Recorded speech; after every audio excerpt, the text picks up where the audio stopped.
சுரேஷ் பிரேமச்சந்திரன் அவர்கள் கதைச்ச விடயத்தை நீங்கள் இதில் பாருங்க ஒரு அவர் என்ன சொல்றாருன்னு பாருங்க ஒரு அதுக்கு பின்னால் நான் இந்த விடயத்துக்கு நான் விளக்கம் தரணும். 13வது திருத்தம் என்பது இலங்கையினுடைய அரசியல் சாசனத்தில் இருக்கிறது. அந்த அரசியல் சாசனத்தில் சட்டபூர்வமாக இருக்கக்கூடிய விஷயங்களை தமிழ் மக்கள் அனுபவிக்க வேண்டுமா வேண்டாமா? இது சுரேஷ் பிரேமச்சந்திரனுடைய பிரச்சனை கிடையாது. அது எங்களுடைய மக்கள் அது சட்டபூர்வமாக கொடுத்த அந்த உரிமைகளை அவர்கள் அனுபவிக்க வேண்டுமா வேண்டாமா, இதைத்தான் தீர்மானிக்க வேண்டும். அவர்கள் அதனை அனுபவிக்க கூடாது என்ற முடிவுக்கு வந்தால் மாகாண சபை தேவையில்லை. அப்போ அவர்கள் அதனை அனுபவிக்க கூடாதுன்னு சொன்னால் அவர்கள் என்ன செய்வது? ஒன்றுமில்லை, அவர்கள் நடத்தவில்லை நிற்கிறோ. ஆகவே இதை நீங்கள் ஒற்றை ஆட்சிக்குள் சுரேஷ் பிரேமச்சந்திரன் ஏதோ புடுங்குகிறார் என்று சொன்ன கதை நிச்சயமாக இல்லை. 13ஆம் திருத்த சட்டத்தில் நிறைய தமிழ் மக்கள் அனுபவிக்கக்கூடியது இருக்குது. அதை ஏன் பெற்றுக்கொள்ளாமல் இருக்கின்றீர்கள் என்று நீங்கள்லாம் சொல்றீங்க. 13ஆம் திருத்த சட்டம் 87 இலங்கை இந்திய ஒப்பந்தத்தில் ஒரு இந்திய அரசும் ஒரு ஸ்ரீலங்கா அரச தலைவர்களும் 2 தலைவர்களுக்கும் இடையில ஏற்பட்ட அந்த ஒப்பந்தம். அதில் ஈழத்தமிழ் மக்கள் ஈழ விடுதலை இயக்கங்கள் யாருமே கையெழுத்து வைக்காமல் அவர்களுடைய எந்த ஒப்புதலோடையும் அது நடைபெறவில்லை. அது தெளிவாக உங்கள் எல்லோருக்கும் தெரியும். சரி, எங்களுடைய அனுமதி வேண்டாம், ஈழத்தமிழ் அனுமதி வேண்டாம்.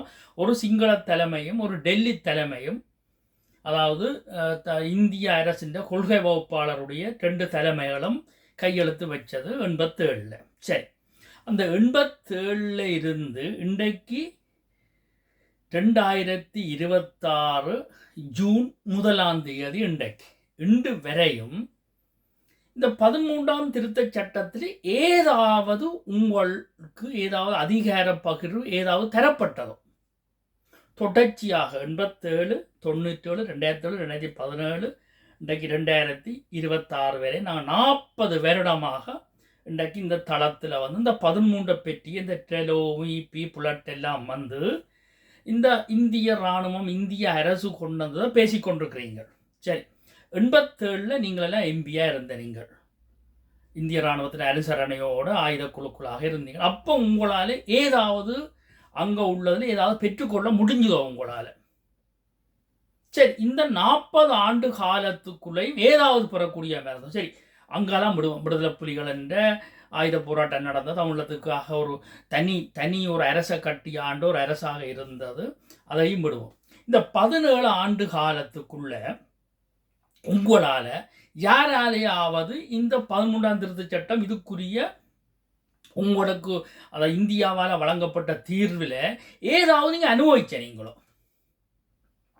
சொல்லுங்க மிஸ்டர் சுரேஷ் பிரேமச்சந்திரன் அவர்களே. சும்மாய் தோல்வி நிலப்பட உங்களை மக்கள் இப்போ தெரிவு செய்யலை, மக்களும் தெரிவில்லை, யாருமே இல்லை.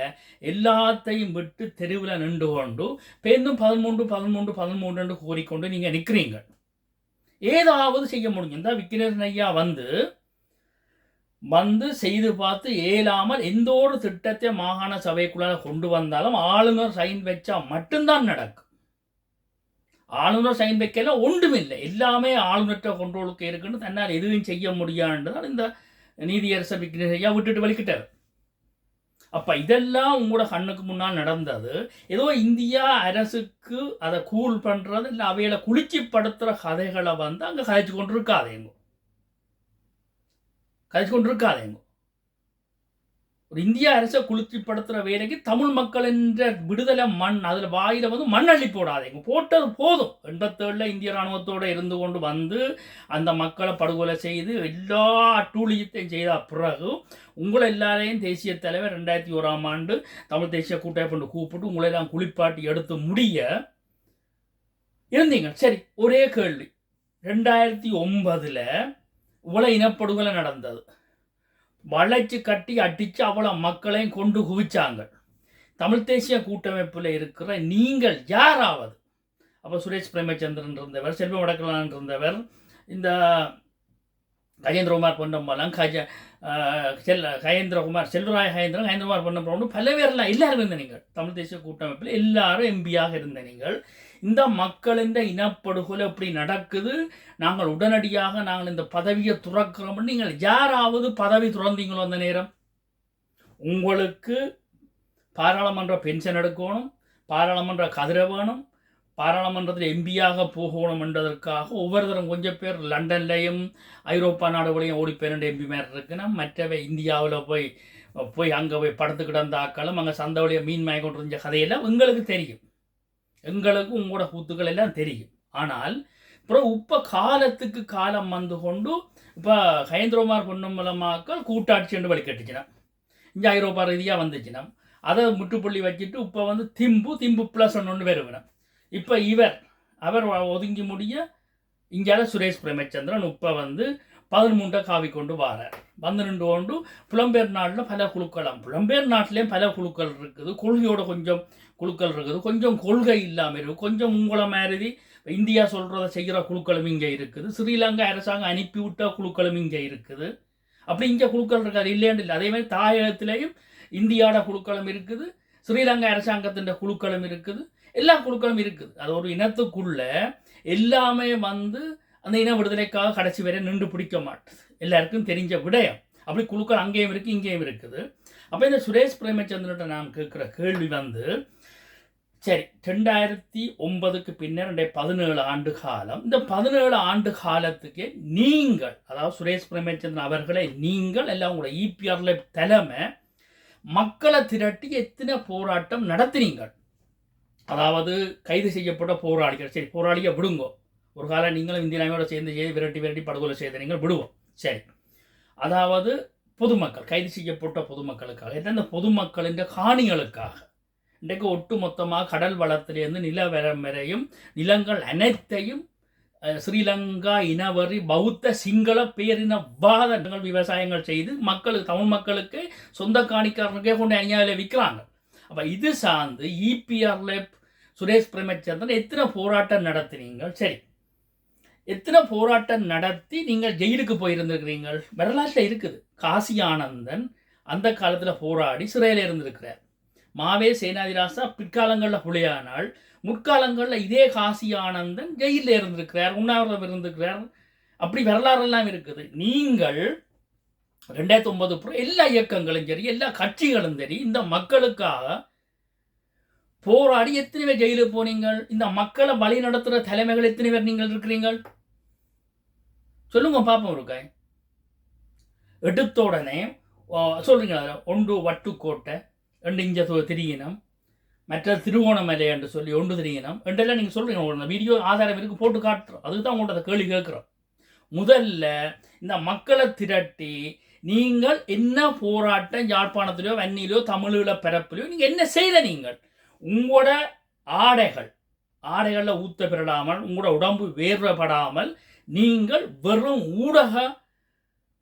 ஊடகத்தில் தோன்றி பேசிக்கொண்டிருக்கிறீங்க. ஊடகத்தில் மட்டும் வலம் மாறீங்களே தவிர நீங்கள் யாரும் கொள்கையை கொண்டு வரோக்கு இல்லை, ஒரு தரம் இல்லை. உங்களுக்கு இயக்கம் போட்ட பிச்சையில எம்பியா வந்தீங்கள். என்ன ஒரு விடயம் இருக்கு திரு சுரேஷ் பிரேமச்சந்திரன் அவர்களுக்கு 89ஆம் ஆண்டு இங்கே வரார். எங்கே ஸ்ரீலங்கா அரசாங்கத்தோட ஒரு எம்பியாக வந்து நோர்வேக்கு வரார். நோர்வேக்கு வர இடத்துல அங்கே நோர்வேல உள்ள தமிழர்கள் சேர்ந்து ஆளுக்கு தூளெல்லாம் அட்டிச்சு ஆளுக்கு அட்டிச்சு பெரிய பிரச்சனையில் அந்த மண்டபத்துக்குள்ளேயே விட்டு ஓடினதை நீங்கள் வரலாறு உங்களுக்கு எல்லாம் இருக்குது. அதுக்கு பிறகும் தலைவர் உங்களை கூப்பிட்டு நீங்கள் ஒரு மனுஷன் உங்களை எல்லாரையும் குளிப்பாட்டி உங்களோட தெத்த கைலறிகள் எல்லாத்தையும் கழுவி உங்களை கொண்டு வந்து தமிழ் தேசிய கூட்டமைப்பு கொண்டு வந்து இருத்தி உங்களுக்கு ஒரு அங்கீகாரம் தமிழ் மக்களுக்கு தரப்பட்டது. அந்த செய் நன்றி அந்த விசுவாசத்துக்காவது நீங்கள் ஏதாவது ஒரு தமிழீழத்தை நோக்கி எதுவும் எடுக்கிறீங்களோ? சரி, இன்றைக்கு ஸ்ரீலங்கா அரசு தரையிலன்னு சொல்றீங்க. ஸ்ரீலங்கா அரசு தரமாட்டார்.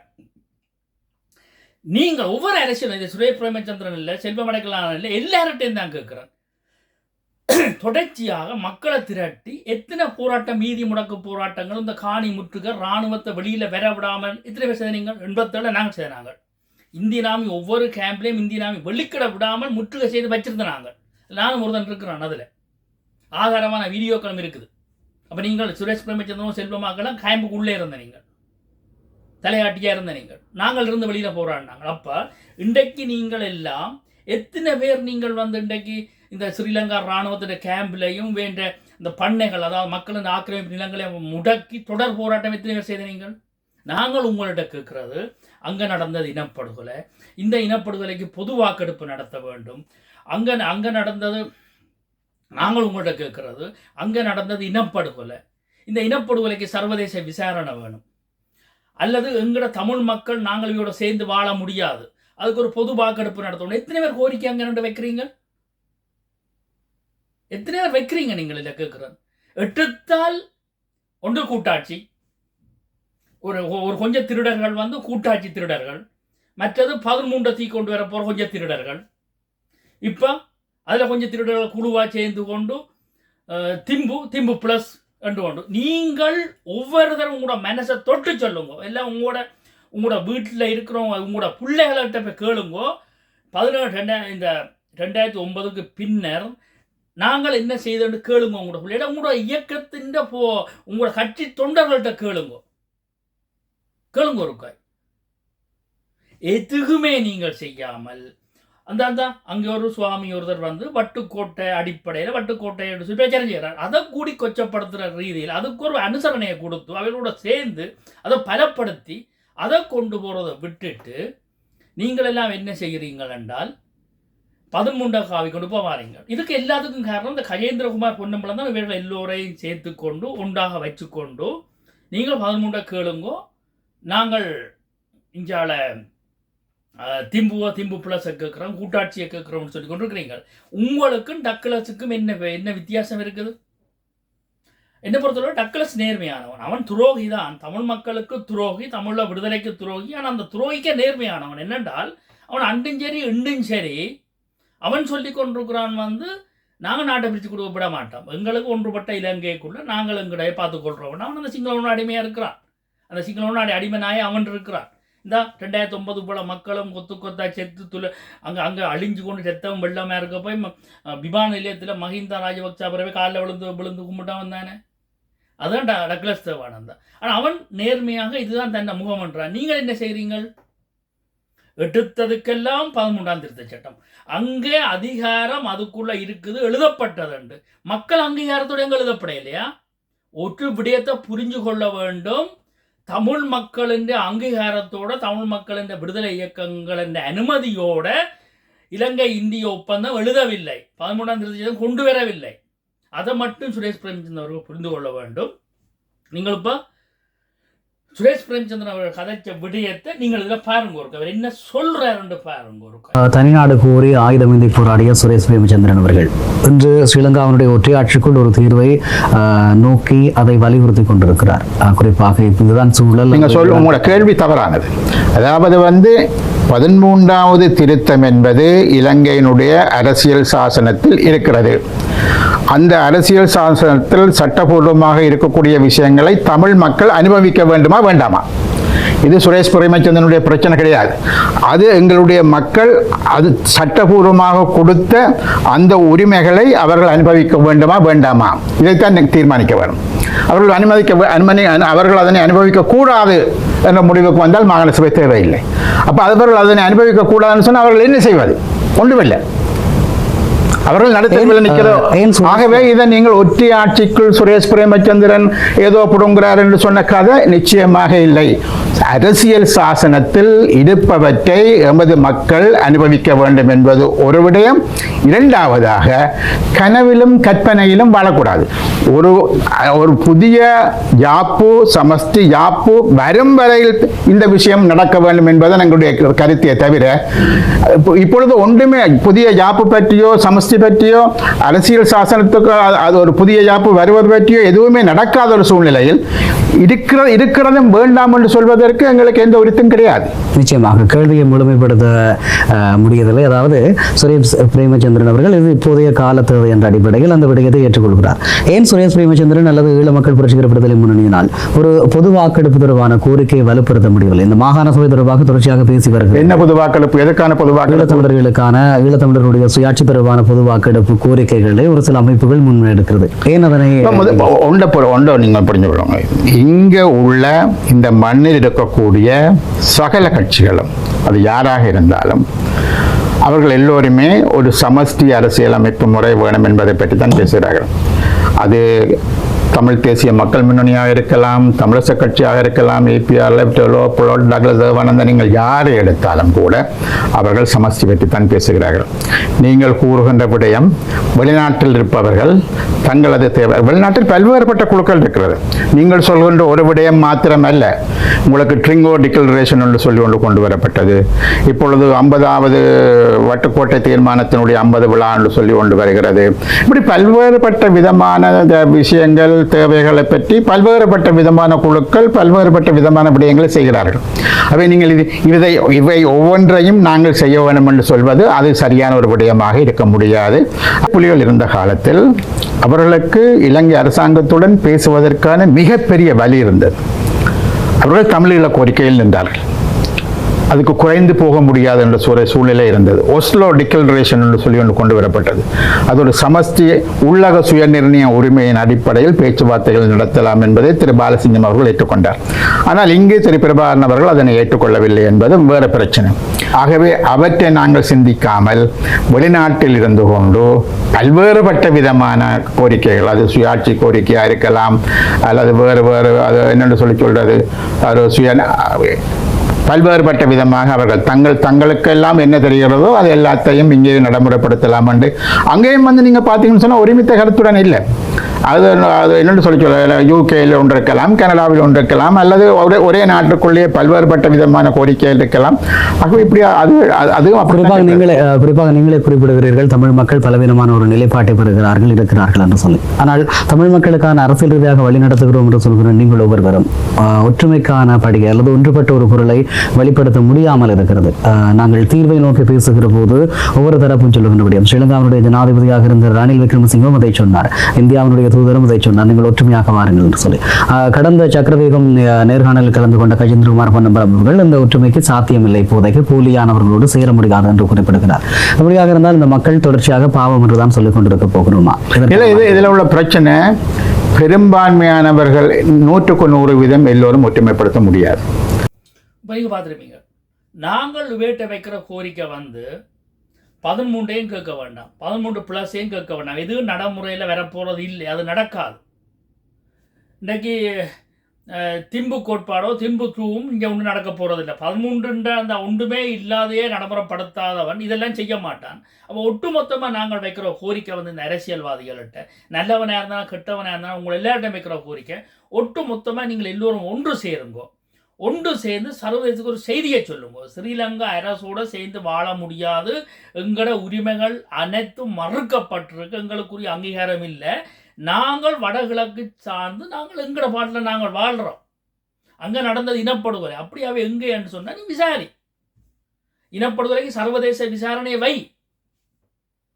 என்ற கோரிக்கையை வையுங்க. ஒட்டு மொத்தமாக நீங்கள் வையுங்கோ, இவர்களோட சேர்ந்து வாழ முடியாது, நீங்கள் சர்வதேச விசாரணையை வையுங்கோ, தமிழ் ஈழத்துக்கான பொது வாக்கெடுப்பை நடத்துங்க என்றே நீங்கள் உண்டா நிற்கிறீங்களா? எல்லாரும் இவ்வளவு ரத்தமும் இவ்வளவு சதைகளும் இராணுவம் மயப்படுத்தப்பட்டிருக்கு, எல்லாமே இராணுவம் இருக்குது, இவ்வளவுல இருந்து கொண்டு ஏன் இந்த கோரிக்கை நீங்கள் வைக்கிறீங்கள்? இல்லை எடுத்ததுக்கெல்லாம் ஒன்றில் அங்கே ஒருதான் வட்டுக்கோட்டை தீர்மானத்தின் அடிப்படையில் ஒருதம் கொண்டு வந்தால் அதுக்கு கரி பூசுறவங்க 13 கொண்டு வந்து சொருகிறது, அல்லாட்டிக்கு கூட்டாட்சி என்று கொண்டு வந்து சொருகிறது இந்த கயந்திரகுமார் பொன்னம்பலம் கூட்டம், அல்லாட்டிக்கு இங்கால திம்பு ப்ளஸ் கொண்டு வாரது, எல்லாத்தையும் ஓரங்கட்டுற வேலை தான் இந்த சுரேஷ் பிரேமச்சந்திரன், இந்த கயந்திரகுமார் செல்வராஜேந்திரனால் செய்கிற வேலை. இதை மக்கள் புரிந்து கொள்ள வேண்டும். முடிஞ்சால் உங்கள்ட்ட சவால் விடுறேன், உங்கள்கிட்ட ஒவ்வொரு கட்சிக்காரனும் சவால் விடுறேன், முடிஞ்சால் நீங்கள் மக்களுக்காக நேர்மையாக செயல்படுற நீங்களாக இருந்தால் கோரிக்கை வைங்க வாப்பம் இருக்காய். அங்கே நடந்தது இனப்படுகொலை தான், இனப்படுகொலைக்கு முதல் விசாரணையை நடத்தண்டு, சர்வதேச ரீதியாக விசாரணை நடத்த, அதுக்கு பிறகு நாங்கள் 13 பார்க்குறதோ கூட்டாட்சிக்கு போடுவோம், விசாரணை நடத்த வைங்க பார்ப்போம். ஒரு விசாரணை நடத்துக்கொண்டு ஒன்று சேர்ந்து நீங்கள் நில்லுங்க பார்ப்போம் எல்லாரும் இருக்காய். அது செய்ய மாட்டீங்கள்.